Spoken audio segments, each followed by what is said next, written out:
الحمد لله نحمده ونستعينه ونستغفره ونعوذ بالله من شرور أنفسنا ومن سيئات أعمالنا. من يهده الله فلا مضل له ومن يضلل فلا هادي له، وأشهد أن لا إله إلا الله وحده لا شريك له، وأشهد أن محمدا عبده ورسوله. اللهم صل على محمد وعلى آل محمد كما صليت على إبراهيم وعلى آل إبراهيم إنك حميد مجيد. اللهم بارك على محمد وعلى آل محمد كما باركت على إبراهيم وعلى آل إبراهيم إنك حميد مجيد. باب الجمع بين الصلاتين في السفر.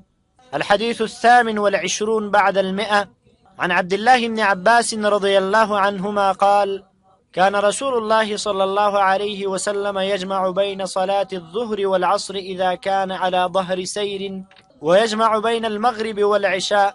د منار اسلامي رادیو درنو اوریدونکو او د ژوند مشال خپرونې مینوالو، په دې هیله چې روغ او جوړ بیاست. د الله رب العالمین فضل او احسان دی چې یو ځل بیا هم ستاسو درانه چوپړ کې د احادیثو په دې درس کې حاضر یم.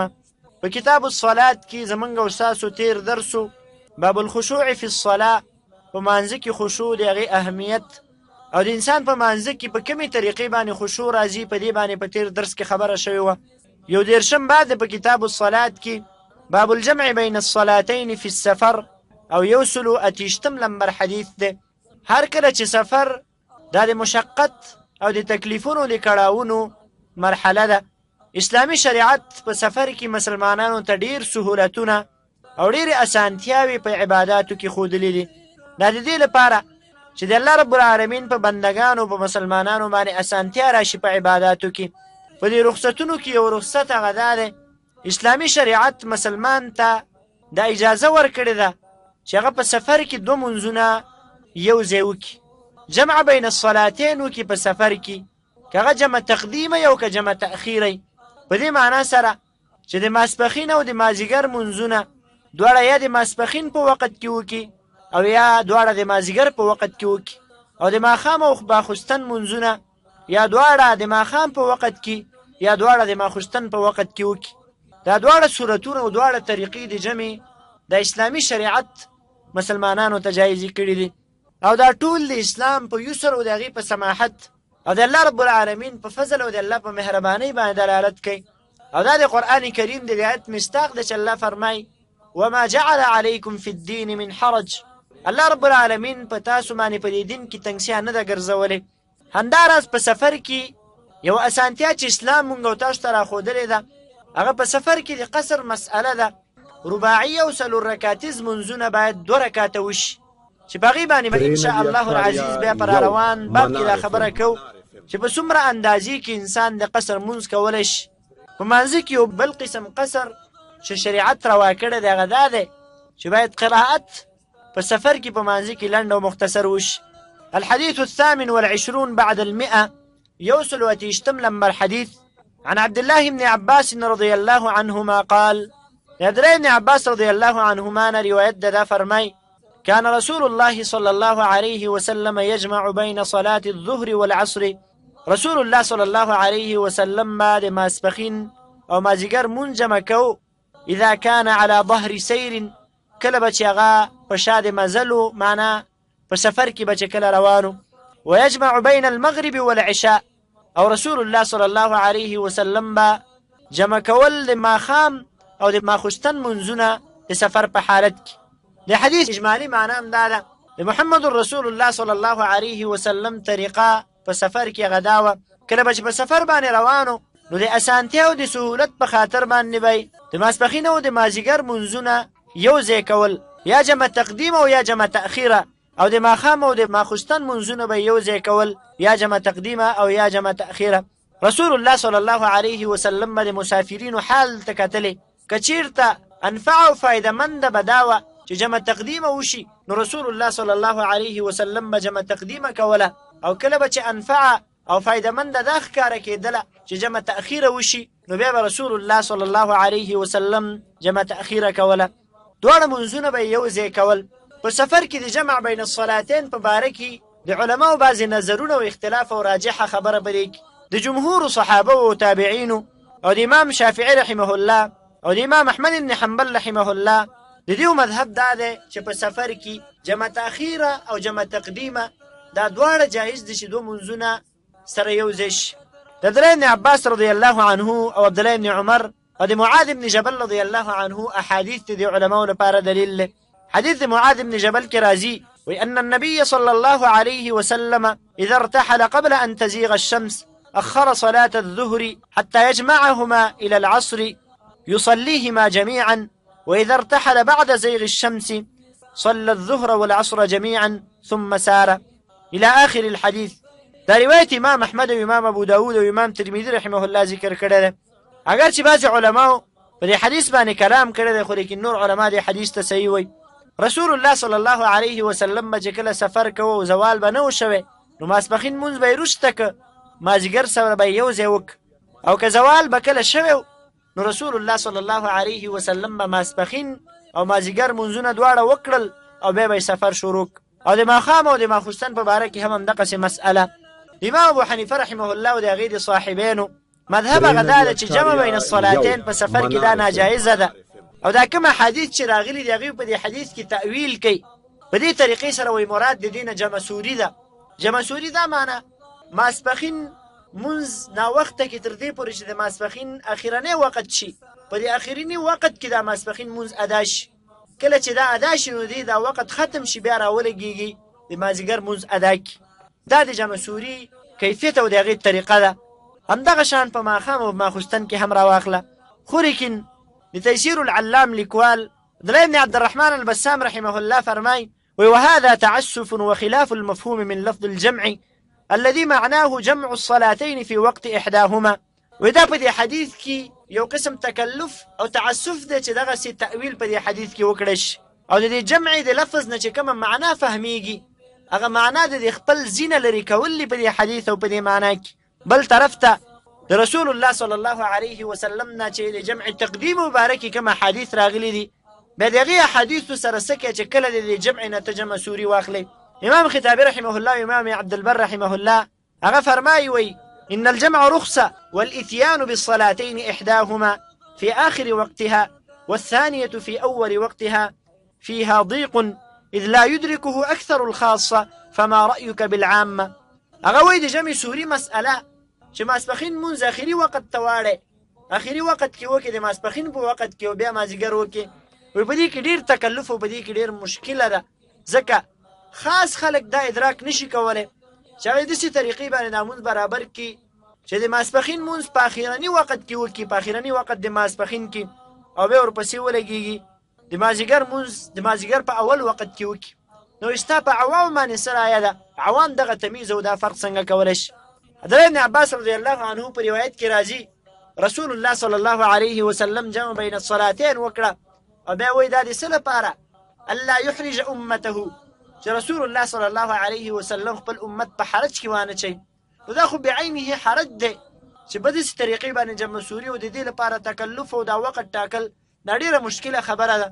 د امام ابن حزم رحمه الله او د امام مالک رحمه الله یو قول هغه دا دی، هغې وایي جمع تأخیره دا جایزه ده چې ماسپښین مونځ پرېږدې تر دې پورې چې د مازدیګر مانځه وخت راورسېږي، په سفر کې دواړه د مازدیګر په وخت کې وکړي، د ماښام پرېږدې تر دې پورې چې ماخوستن راشي، د ماخوستن په وخت کې دواړه وکړي، دې ته جمع تأخیره وایي.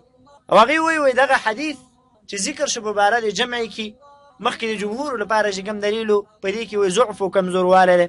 د امام ابو حنیفه رحمه الله مذهب هغه دا دی، هغه وایي جمع بین الصلاتین یوازې په عرفې او په مزدلفې کې کېدلی شي.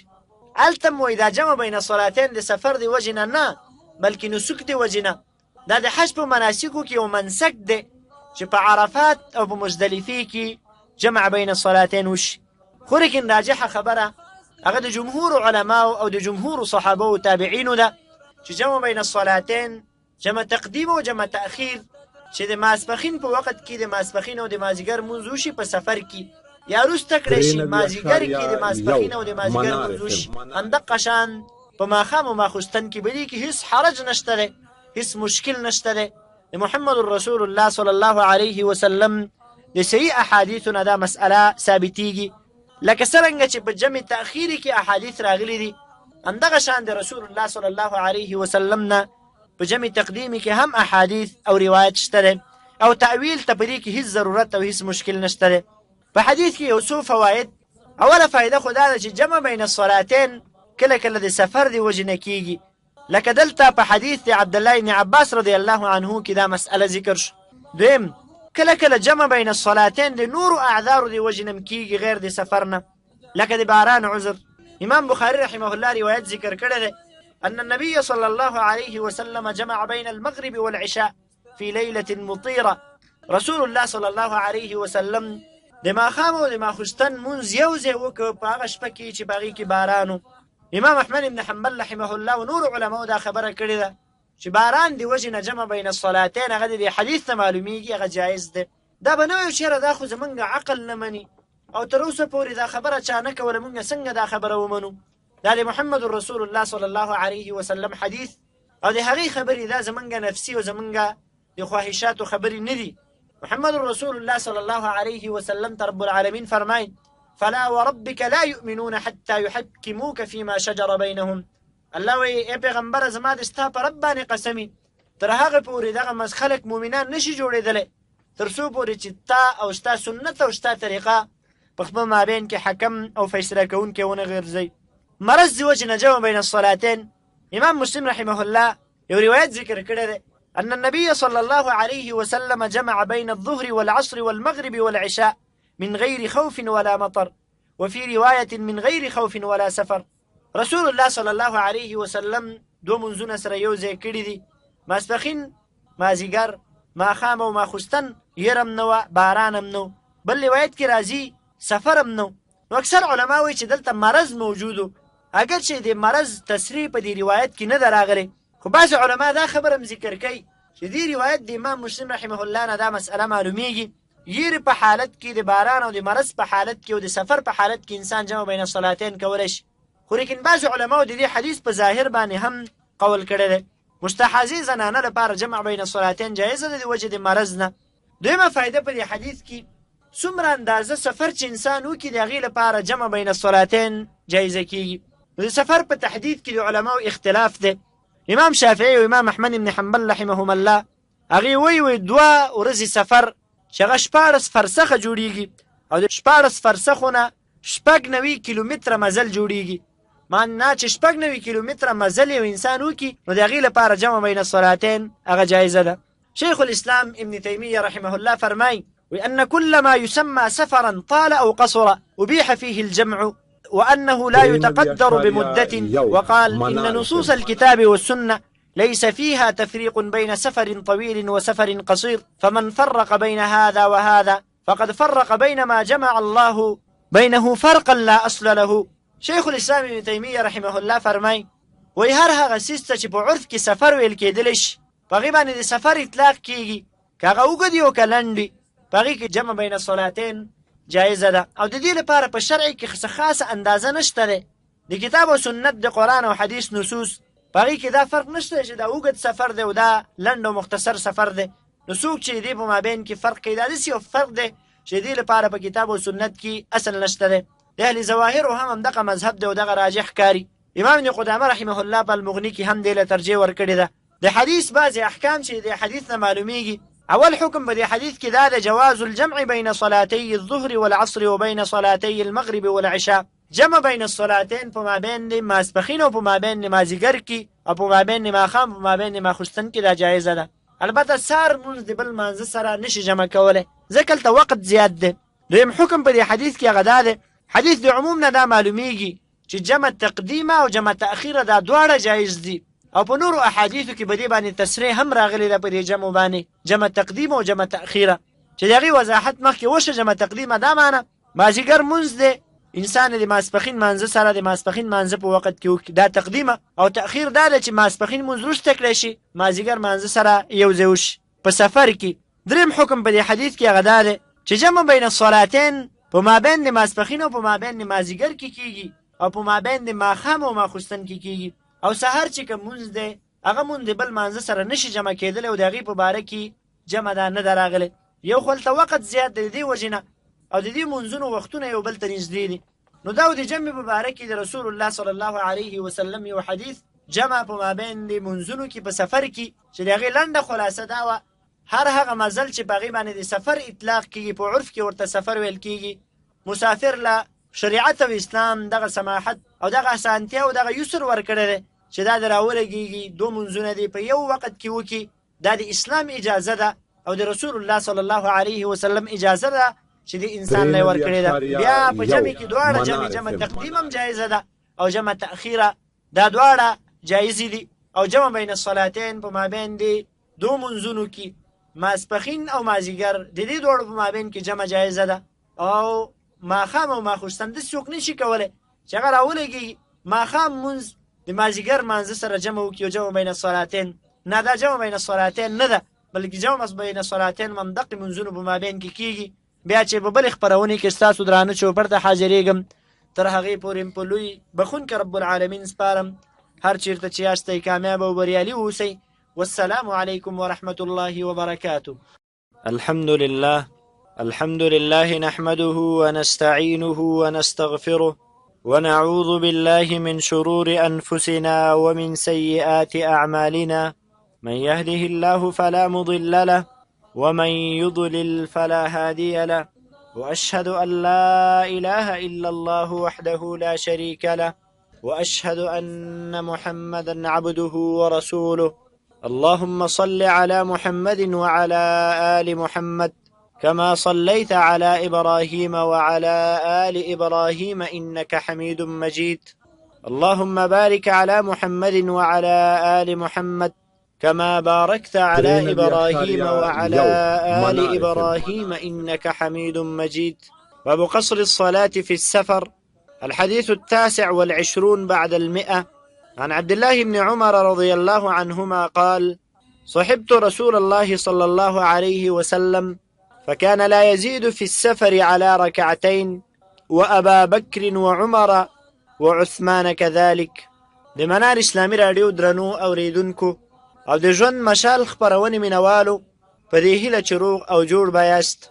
دا د الله رب العالمین فضل او احسان دی چې یو ځل بیا هم ستاسو درانه چوپړ کې د احادیثو د درس د خپرونې ته حاضر یم.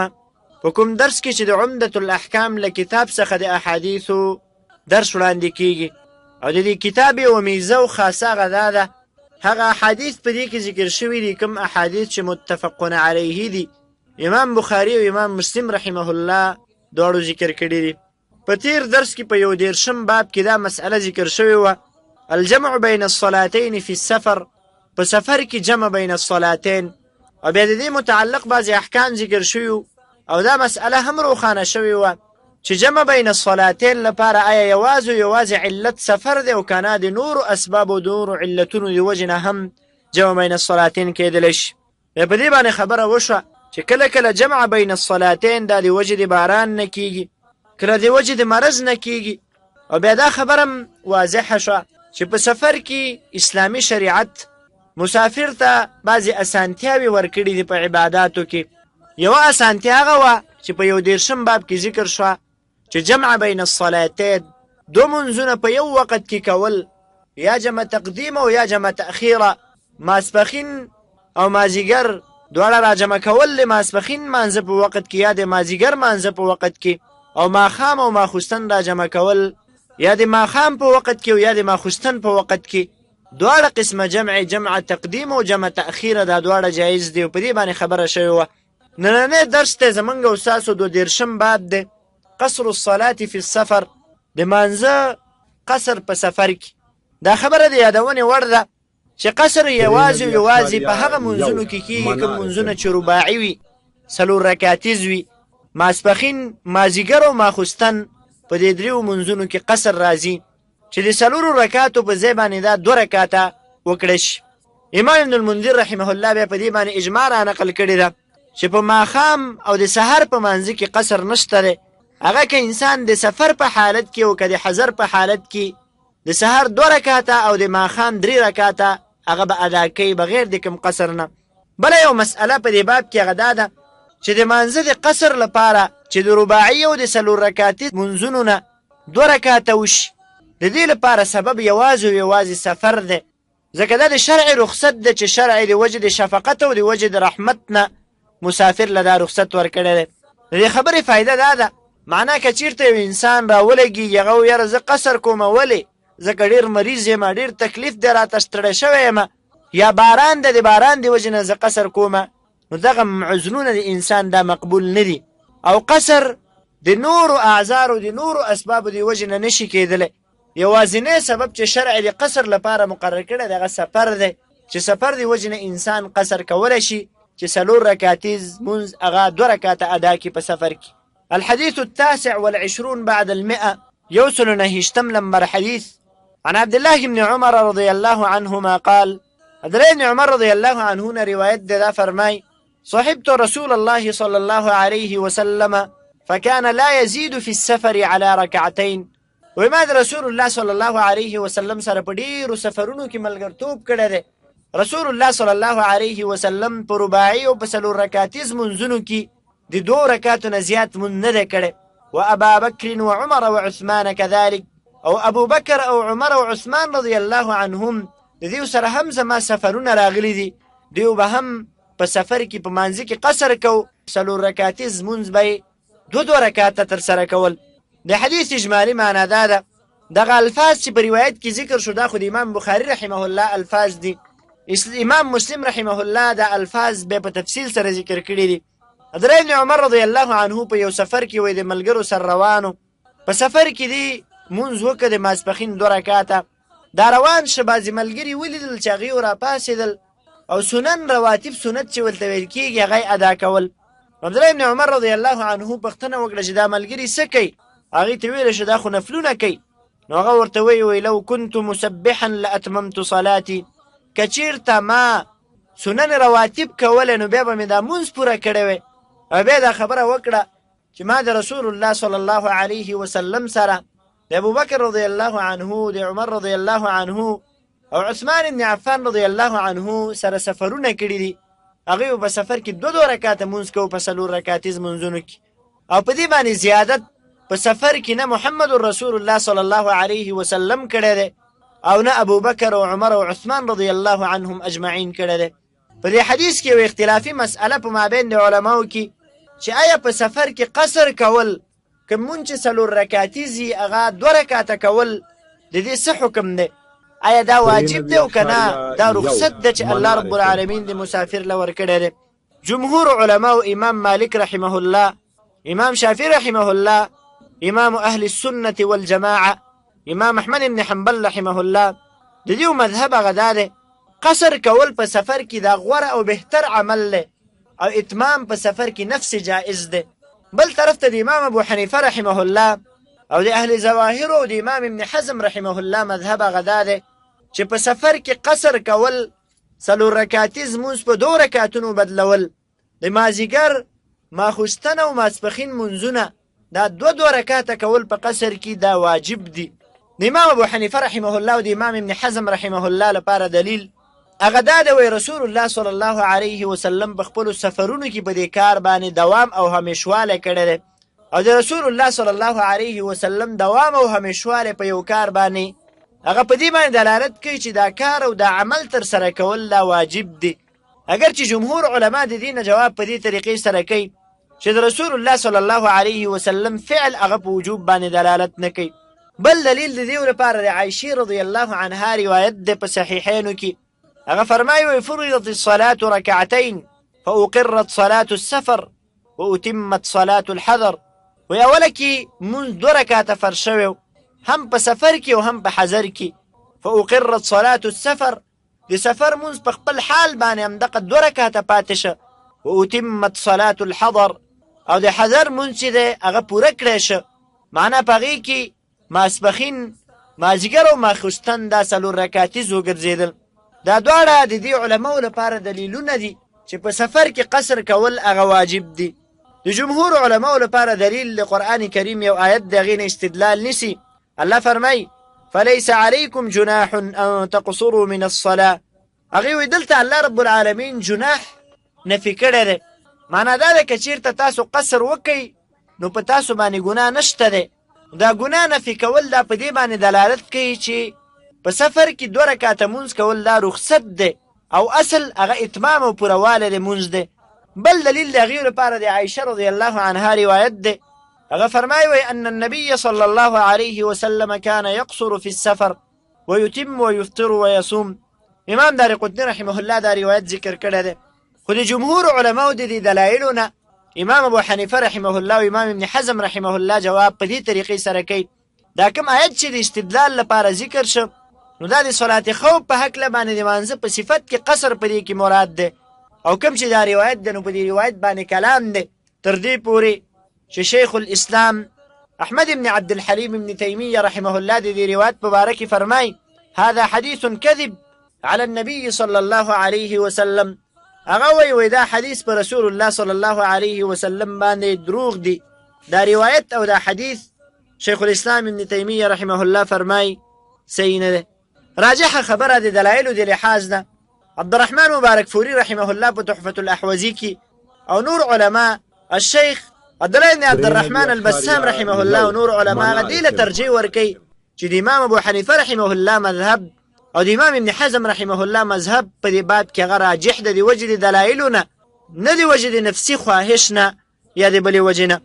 او اولا او غوره او بهتره خبره ده چې انسان قصر وکړي په سفر کې د رسول الله صلی الله علیه وسلم د تابعدارۍ د وجې نه او د هغې د اتباع د وجې نه چې رسول الله صلی الله علیه وسلم په سفرونو کې مونځ هغه قصر په طریقې باندې ادا کړی، نه په طریقې د اتمام باندې.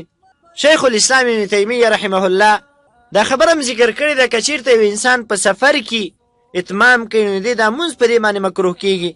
همدغه شان شیخ الاسلام ابن تیمیه رحمه الله فرمایي وقد علم بالتواتر أن النبي صلى الله عليه وسلم إنما كان يصلي في السفر ركعتين وكذلك أبو بكر وعمر بعده، وهذا يدل على أن الركعتين أفضل كما عليه جماهير العلماء.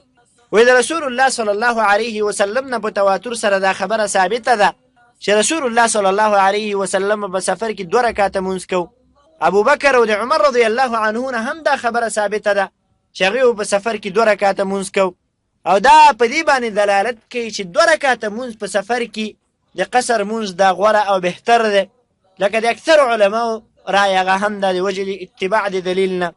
یو بله مسئله د مانځه د قصر په هکله باندې په سفر کې هغه دا ده آیا په سفر کې سنت رواتب چې هغه 2 رکعاته د سهار مانځه نه مخکې دي او د ماسپښین مانځه نه مخکې 4 رکعاته وروسته 2 رکعاته او په بل روایت کې ماسپښین مانځه نه مخکې 2 رکعاته راغلي دي او د ماښام مانځه نه وروسته 2 رکعاته او ماخوستن مانځه نه وروسته 2 رکعاته.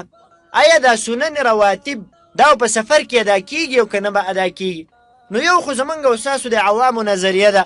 بعضې خلک په دې بنیاد چې هغه د دین نه یو اندازې پورې لري دي هغوی یو داسې خبرې کوي د دې په هکله باندې وایي دا فرضي مونځ دا د الله رب العالمین حق دی او دا سنت وایي دا د رسول الله صلی الله علیه وسلم حق دی. الله رب العالمین خپل حق معاف کړی دی چې 4 رکعاتیز 2 رکعاته وکړه، خو رسول الله صلی الله علیه وسلم خپل حق نه دی معاف کړی. اول خو د دې خبرې په هکله باندې باید مسلمان چې کله یو خبره کوي په هغې کې سوچ و فکر وکړي. عبادت یوازې او یوازې د الله رب العالمین حق دی. په عبادت کې د محمد رسول الله صلی الله علیه وسلم حق نشته دی. دومره ده چې انسان هر یو عبادت کوي هغه به د رسول الله صلی الله علیه وسلم په طریقې باندې کوي. عبادت هر قسمه عبادت که هغه مالی عبادت او که جاني عبادت دا یوازې او یوازې باید انسان د الله رب العالمین لپاره وکړي او په دې کې د الله رب العالمین حق دی. په دې باب کې قریب الفیصله او راجحه خبره هغه دا ده یو د سهار سنت او وتر دي دا رسول الله صلی الله علیه وسلم هم په سفر کې کړي دي او هم په حضر کې، نو باید دا هم په سفر کې وکړی شي او هم په حضر کې وکړی شي. دویم د دې نه علاوه نور چې کوم سنن رواتب دي د ماسپښین نه مخکې 4 وروسته 2 ماښام نه وروسته 2 رکعاته ماخوستن مانځه نه وروسته 2 رکعاته. حدیث د عبدالله بن عمر رضی الله عنه چې امام بخاري رحمه الله ذکر کړی دی چې مخکې ذکر شو هغې بعضې ملګري ولیدل چې هغوی سنت کول نو هغې ورته ویلې که چېرته ما دا سنت رواتب کول نو بیا به مې دا فرضي مونځ پوره کړی وی. د فرضي مانځه اهمیت معنا دا ده چې د نفلي مانځه په نسبت باندې هغه ډېر دی، نو چې ته نفلي کې نو دا بیا فرضي مونځ ولې نه پوره کې.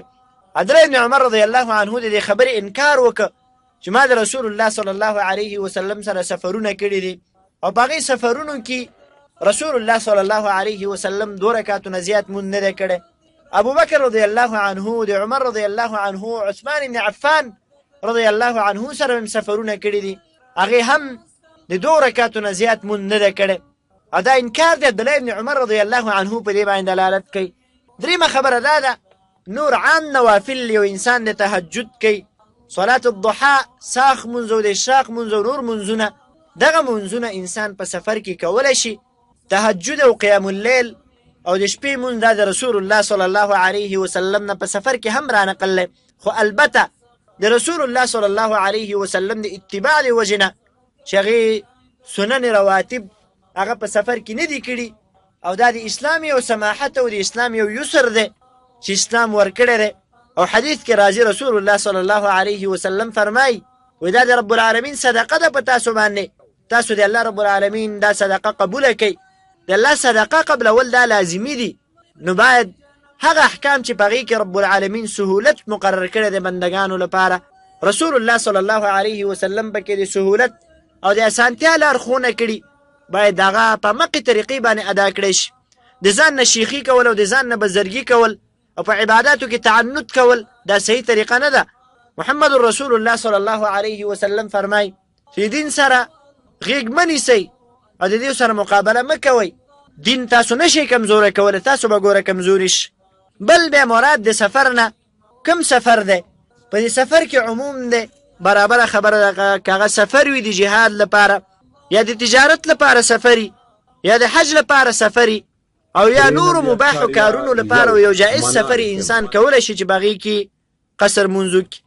امام نووي رحمه الله فرمای وذهب الجمهور إلى أنه يجوز القصر في كل سفر مباح وبعضهم لم يجز القصر في سفر المعصية. بعض علماء دا خبره کړې ده چې یوازې قصر په هغه سفر کې کیږي چې کوم سفر هغه مباح او جائز سفري.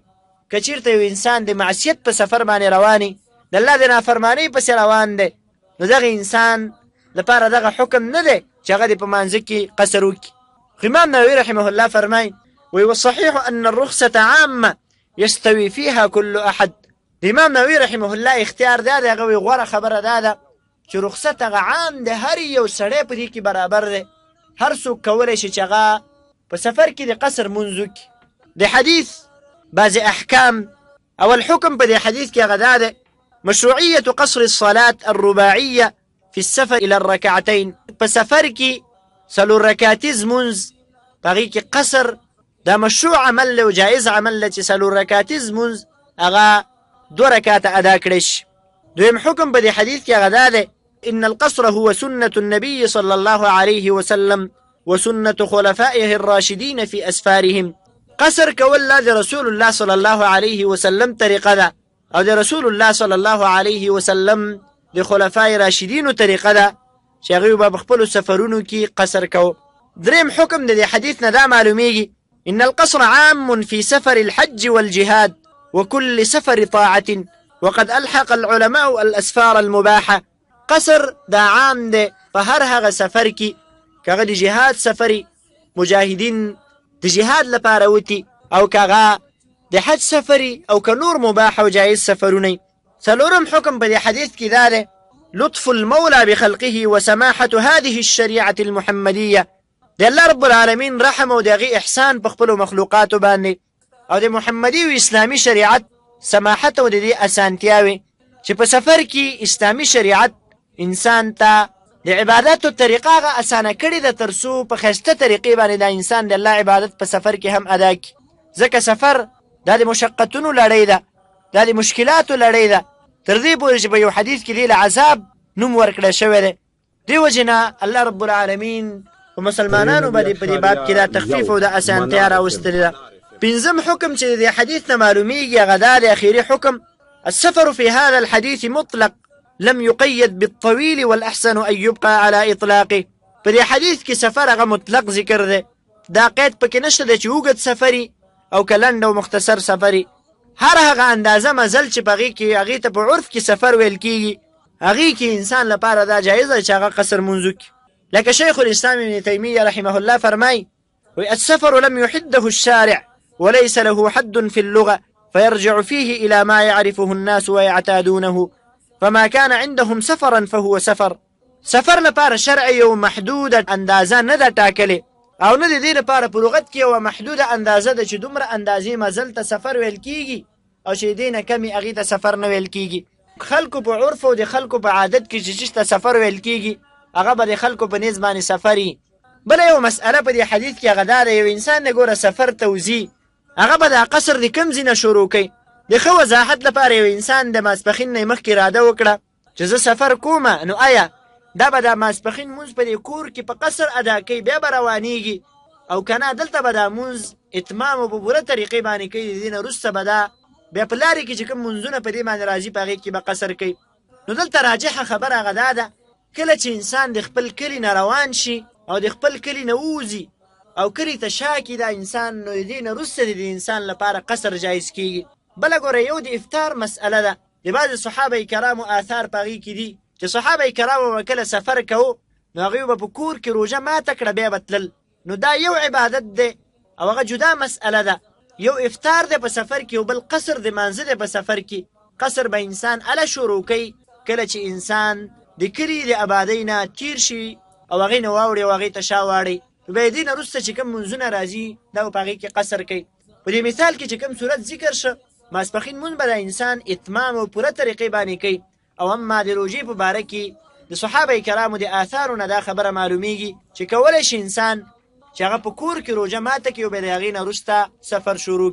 دا د رسول الله صلی الله علیه وسلم د احادیثو نننی درس د قصر په باره کې چې په هغې کې دا مسئله هم ذکر شوه چې راجحه خبره د قصر په باره کې دا ده چې قصر دا واجب ده د رسول الله صلی الله علیه وسلم د احادیثو او د هغې د دوام او همیشوالي د وجې نه.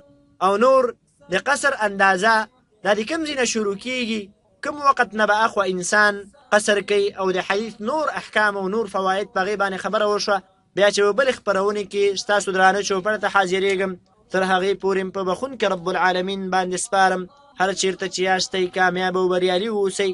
والسلام علیکم ورحمة الله وبركاته. الحمد لله نحمده ونستعينه ونستغفره ونعوذ بالله من شرور أنفسنا ومن سيئات أعمالنا، من يهده الله فلا مضل له ومن يضلل فلا هادي له، وأشهد أن لا إله إلا الله وحده لا شريك له، وأشهد أن محمدا عبده ورسوله. اللهم صل على محمد وعلى آل محمد كما صليت على إبراهيم وعلى آل إبراهيم إنك حميد مجيد. اللهم بارك على محمد وعلى آل محمد كما باركت على إبراهيم وعلى آل إبراهيم إنك حميد مجيد. باب الجمعة. الحديث 30 بعد 100. عن سهل بن سعد الساعدي رضي الله عنه أن رجالا تماروا في منبر رسول الله صلى الله عليه وسلم من أي عود هو، فقال سهل من طرفاء الغابة، وقد رأيت رسول الله صلى الله عليه وسلم قام عليه فكبر وكبر الناس وراءه وهو على المنبر، ثم ركع فنزل القهقرة حتى سجد في أصل المنبر، ثم عاد حتى فرغ من آخر صلاته، ثم أقبل على الناس فقال: يا أيها الناس، إنما صنعت هذا لتأتموا بي ولتعلموا صلاتي. وفي لفظ: فصلى وهو عليها، ثم كبر عليها، ثم رفع وهو عليها، ثم نزل القهقرة. د منار اسلامي راډیو درنو اوریدونکو او د ژوند مشال خپرونې مینوالو، په دې هیله چې روغ او جوړ بیاست.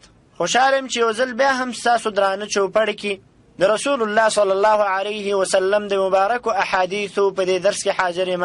په کتاب الصلاة کې تیر باب قصر الصلاة فی السفر، په سفر کې د شریعت د طرف نه یو تخفیف او اسانتیا چې امت له ورکړی شوې ده، هغه دا ده چې د مانځه قصر په سفر کې الله رب العالمین جائز کړی دی.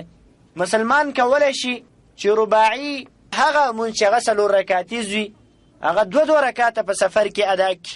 دا د دې وجې نه چې سفر دا د مشقت او د تکلیف ځای دی، نو الله رب العالمین او محمد رسول الله صلی الله علیه وسلم امت له په دې کې دا اجازه ورکړې ده. او بیا د سفر متعلق بعضې نور احکام هغه هم په تیر باب کې بیان شوي. نننی درس دی په کتاب الصلاة کې باب الجمعه. په دې باب کې د جمعې متعلق بعضې احادیث او بعضې احکام ذکر کیږي. د دې نه وړاندې باید هر یو مسلمان هغه دا خبره په ذهن کې کینی چې د هفتې په ورځو کې بهترینه ورځ هغه د جمعې ورځ ده، او دا داسې یو بهترینوالی ده چې الله رب العالمین په دې باندې دا امت محمدي صلی الله علیه وسلم نازولی دی، او پخواني امتونه د دې نه تېر شوي امتونه هغه الله رب العالمین د دې جمعې د دې فضیلت او د دې د غوروالي او د دې د کمالاتو نه ګمراه کړي. نو دا د الله رب العالمین احسان او فضل او کرم دی په دې امت باندې.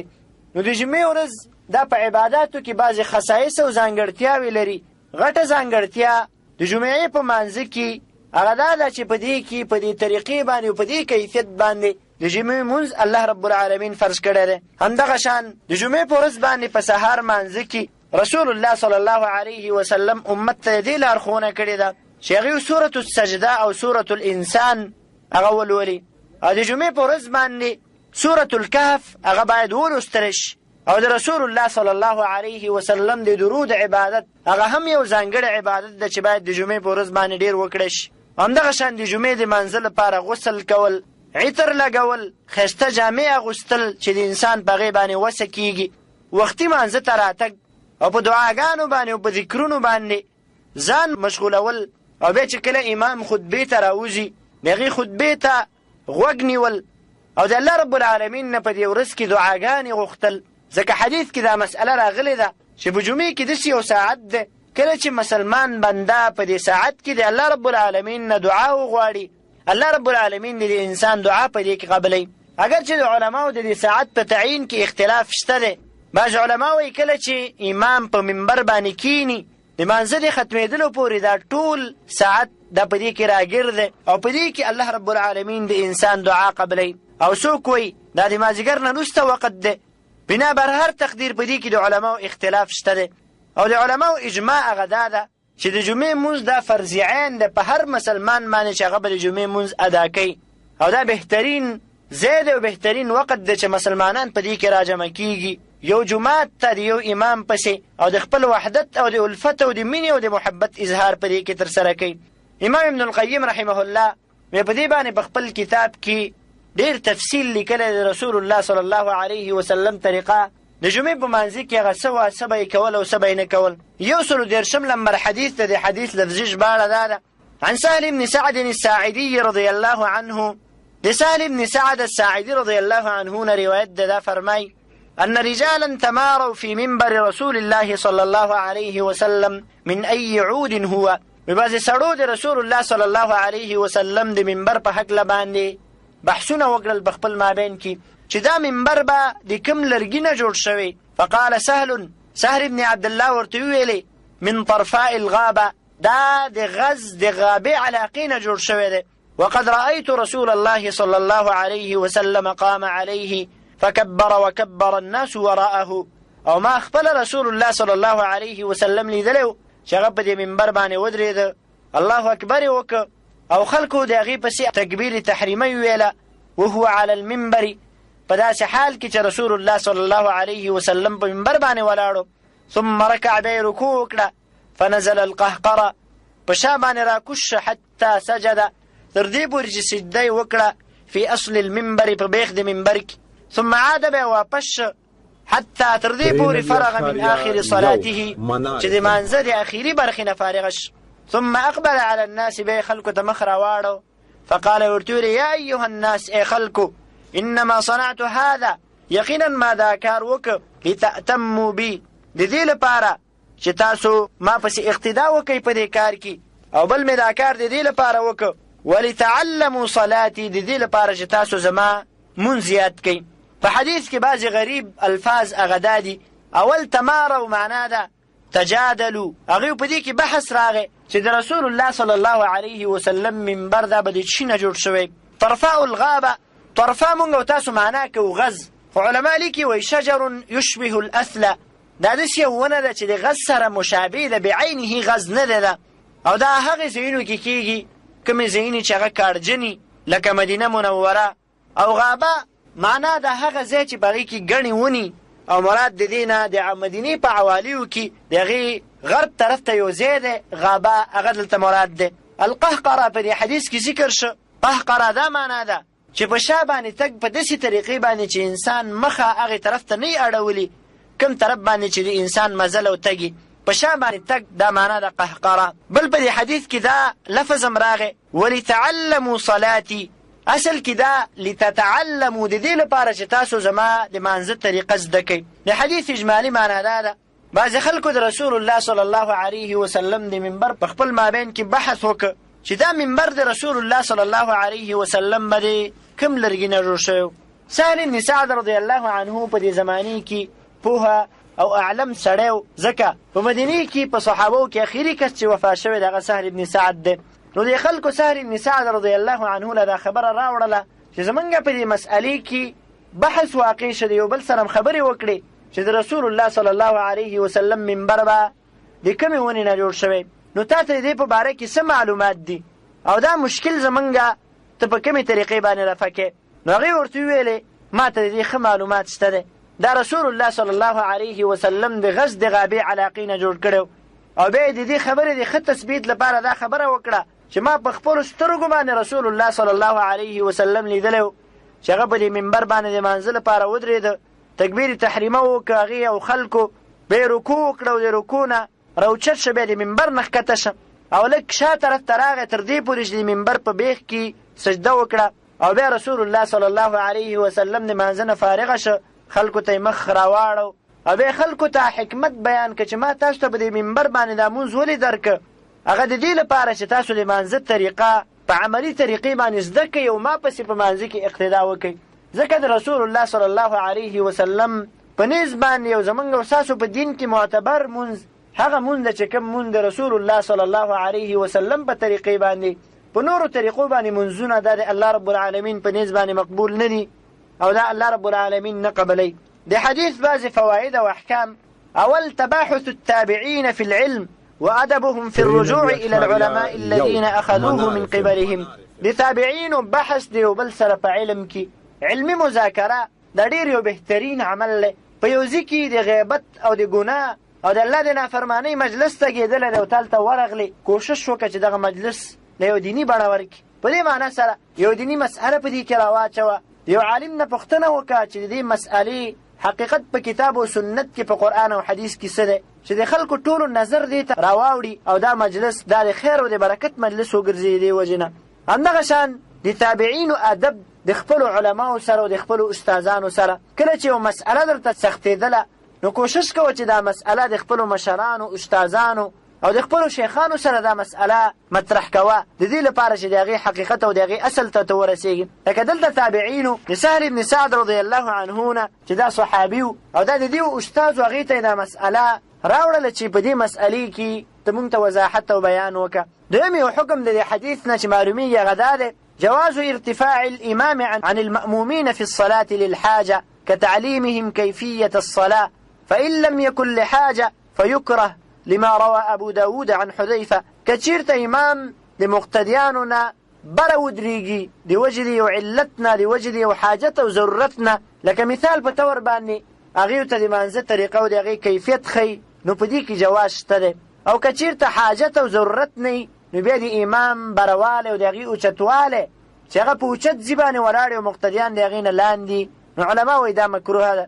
ځکه حدیث د ابو داود کې راځي، حذیفه رضی الله عنه نه روایت دی، و رسول الله مبارک صلی الله علیه وسلم فرمایلی دی: اذا اما الرجل القوم، کله چې یو سړی یو قوم له امامت ورکوي، فلا يقومن في مقام ارفع من مكانهم، دا د په داسې ځای کې نه ودرېږي چې هغه ځای د مقتدیانو د ځای نه اوچت وي او لوړ ځای وي. دریم حکم او فائده په دې حدیث کې هغه دا ده: جواز الحركة اليسيرة للحاجة فإنها لا تضر الصلاة. په مانځه کې معمولي غونده کې حرکت د حاجت او ضرورت د وجې نه دا جایز دی او په دې سره مونځ نه فاسدېږي.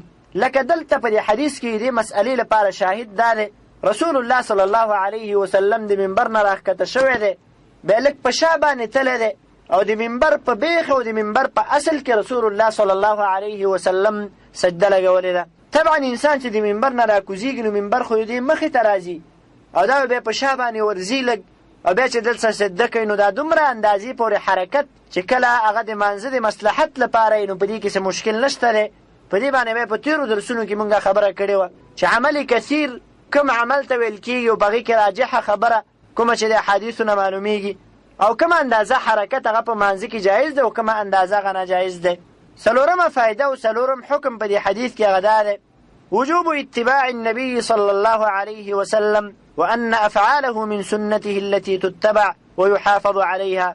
د رسول الله صلى الله عليه وسلم تابعداري هغه واجب ده په مسلمان باندې او د رسول الله صلى الله عليه وسلم افعال او کارونه دا هم د رسول الله صلى الله عليه وسلم په سنت کې داخل دي.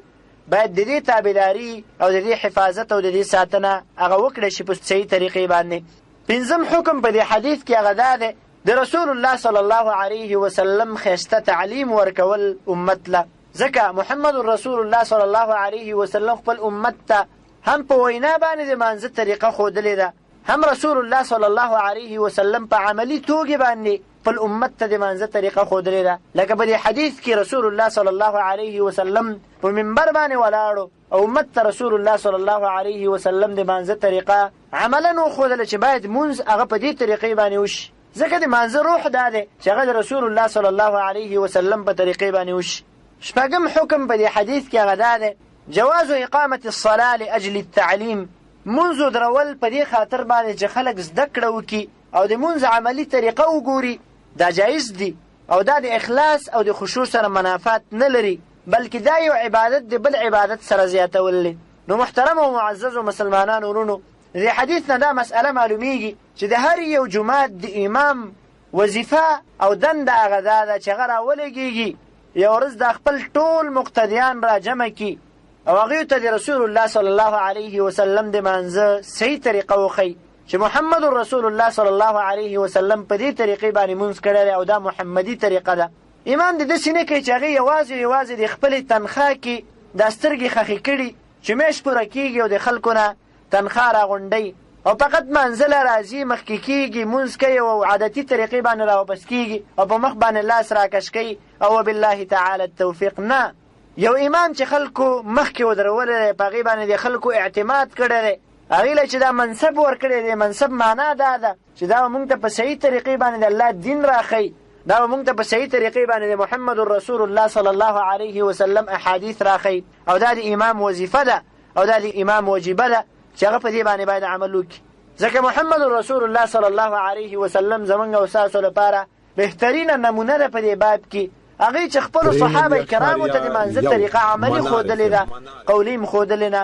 نو دا ما او تا ته دا زنګ راکوي چې ګوره ته دغه مسؤلیت لري د عوامو او د مقتدیانو په وړاندې باندې تر څو هغوی ته د محمد رسول الله صلی الله علیه وسلم د مانځه طریقه په عملي طریقې باندې وښیي. الحديث 31 بعد 100 يوصل يودرشم لمبر حديث عن عبد الله بن عمر رضي الله عنهما عبد الله بن عمر رضي الله عنهما رواية أن رسول الله صلى الله عليه وسلم قال رسول الله صلى الله عليه وسلم فرمائلی دی من جاء منكم الجمعة فليغتسل اغسوک چې تاسو نه جمعې منزل راځي هغه د مخکې غسل وکړي. د حدیث مفهوم او اجمالي معنا دا ده د جمعې د منزل لپاره راجمع کېدل دا د مسلمانانو یو بهترینه او لویه او غوره غونډه ده او مسلمانان د منځه د ادا کولو لپاره د مختلفو ځایونو نه راځي. نو دغسې محفلونه چې په هغې کې د اسلام شعائر ښکاره کېږي او د مسلمانانو الفت او مینه او محبت پکې راښکاره کېږي نو باید هر هغه ملګری چې هغه د محفل ته راځي او دغې مجمع د مسلمانانو ته راځي هغه په ښایسته هیئت باندې او هغې باید خوشبویي او عطر لګولي او پاک او صفا جسم والی.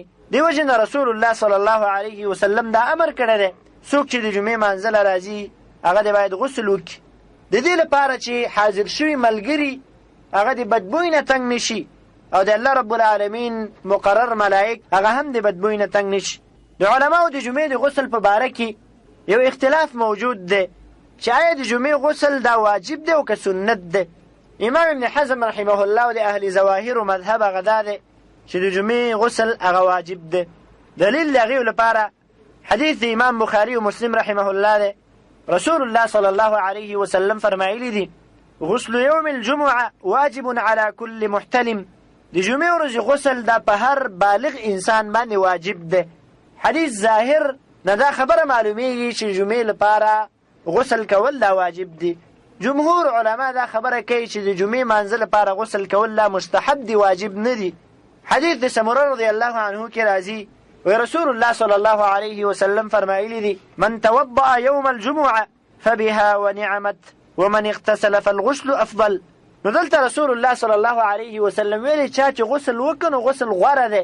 نو دینه دا معلومیږي چې د جمعې ورځې غسل دا واجب نه دی.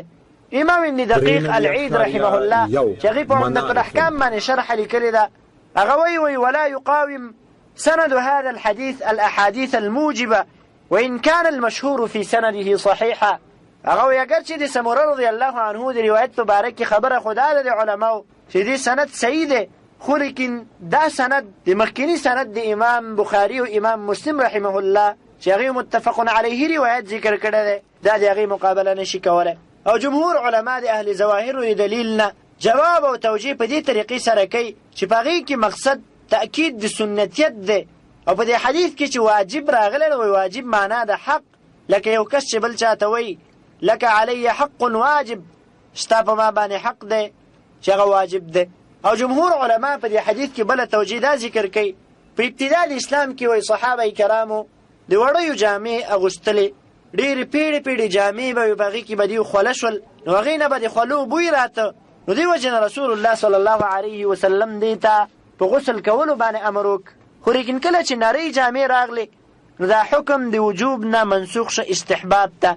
عبدالله بن عمر رضی الله عنه روایت ده، هغه فرمایي وكان الناس يغدون في أعمالهم فإذا كانت الجمعة جاءوا وعليهم ثياب متغيرة. وی خلک به سهار وختي خپلو کارونو ته راوتل، کله به چې جمعه شو هغوی به راغلل، نو هغوی به داسې جامې اغوستې وي چې هغې جامو کې به دیو کارونه کړي او خولې به پې وي. نو خلکو رسول الله صلی الله علیه وسلم ته شکایت وکړو، نو هغوی ویلې من جاء منکم الجمعه فلیغتسل، څوک چې د جمعې مانځه له راځي هغه د غسل کوي. خو لیکن علما دا خبره کوي والحق أن هذه أجوبة غير ناهضة لتأويل الحديث عن ظاهره. دا داسې جوابونه چې دا حدیث د خپل ظاهر نه نشي اړولی. د دې وجې نه امام ابن القیم رحمه الله دا خبره ذکر کړې ده ووجوبه اقوى من وجوب الوتر. وی د جمعې د غسل وتر هغه ډېر قوي دی د واجبوالي دی وتر نه. شیخ الاسلام ابن تیمیه رحمه الله فرمای وی غسل د جمعې په هغه چا باندې واجب دی کوم یو انسان چې خوله شوی او یا د هغې نه د خولو داسې وږم او بوی راځي چې د هغې په وجه باندې مصلینو مونځ کوونکو ته او نورو خلکو ته ضرر او مشکل پیښیږي. امام بغوی رحمه الله په شرح السني کې دا خبره لیکلې ده چې اختلف العلماء في وجوب غسل الجمعة مع اتفاقهم على أن الصلاة جائزة من غير غسل. خو بیا وی فالأولى لمن ذهب إلى الجمعة ألا يدع الغسل لأنه قد اتفق على مشروعيته وأدلة وجوبه قوية والاحتياط احسن و اولا. وی هر هغه څوک چې جمعې مانځله ځي باید چې هغه غسل پرې نږدي، ځکه د دې په مشروعیت باندې د علماو اختلاف دی او د غسل د جمعې چې کوم دلایل دي هغه قوي دي. امام صنعاني رحمه الله فرمای چې غوره دا معلومیږي چې د وجوب کوم دلایل چې دي هغه قوي دي. بعضې هغه احکام چې د حدیث نه معلومیږي، اول حکم خدا ده چې ظاهر د حدیث په دې باندې دلالت کوي چې د جمعې لپاره غسل کول لا واجب دي، سره د اختلاف نه چې اختلاف د علماو په دې کې مخکې تیر شي. دویم حکم د حدیث نه وایي دا معلومیږي چې ان الغسل یکون للصلاة، چې د جمعې په ورځ باندې دا غسل دا د مانځه لپاره کېږي. دا یو اختلافي مسئله ده چې آیا د جمعې په ورځ باندې دا غسل دا د جمعې د ورځې لپاره کېږي او که نه د جمعې د مانځه لپاره کېږي. ده خو د دې حدیث نه معلومیږي چې دا د مانځه لپاره دی، باید دا د مانځه نه مخکې وشي. اهل ظواهرو مذهب دا دی چې نه، دا غسل دا د جمعې د ورځې لپاره د جمعې د مانځه لپاره نه دی. نو د اهل ظواهرو په نیز باندې که چېرته دا غسل د جمعې د مانځه نه وروسته هم وشي نو هغې وجه په دې باندې دا فرضیت دا ادا شي. درېیم په دې حدیث کې دا معلومیږي وایي غوره دا ده چې انسان مخکې د تګ نه مانځه ته غسل وکړي. څلورمه فایده په دې حدیث کې هغه دا ده د جمعې د ورځې د غسل د مشروعیت نه دا خبره معلومیږي د مسلمانانو غونډې او د مسلمانانو جماعتونه او د هغې اجتماعګانې عموما چې مسلمان هغې له ځي باید په ښایسته هیئت او په پاکو جامو کې لاړ شي، بیا خاص کر د عبادت ځایونه. قرآن کریم کې الله رب العالمین فرمای یا بني آدم خذوا زینتکم عند کل مسجد. پنځم حکم چې د حدیث نه علماو معلوم کړی دی هغه دا دی، هغې وایي د غسل مشروعیت د هغه چا لپاره دی څوک چې دا اراده لري چې زه مانځله راشمه. څوک چې اراده نه لري نو په هغې باندې غسل دا واجب نه دی. ځکه امام ابن خزیمه رحمه الله په خپل صحیح کې یو روایت ذکر کړی چې په هغې کې دا تصریح راغلی ده ومن لم یأتها فلیس علیه غسل، څوک چې جمعې مانځله نه راځي نو په هغې باندې غسل لازم نه دی. دا د رسول الله صلی الله علیه وسلم د احادیثو نننی درس په عمدة الاحکام کې په 33 باب الجمعه کې 130 او 131 روایت د عبدالله بن عمر او بل د سهر بن سعد رضی الله عنه بیان شه. بیا چې په بلې خپرونې کې ستاسو درانه چوپړ ته حاضرېږم، تر هغې پورې په لوی او بخونکي رب العالمین باندې سپارم. هر چیرته چې یاستئ کامیاب او بریالي اوسئ. والسلام علیکم ورحمة الله وبرکاته.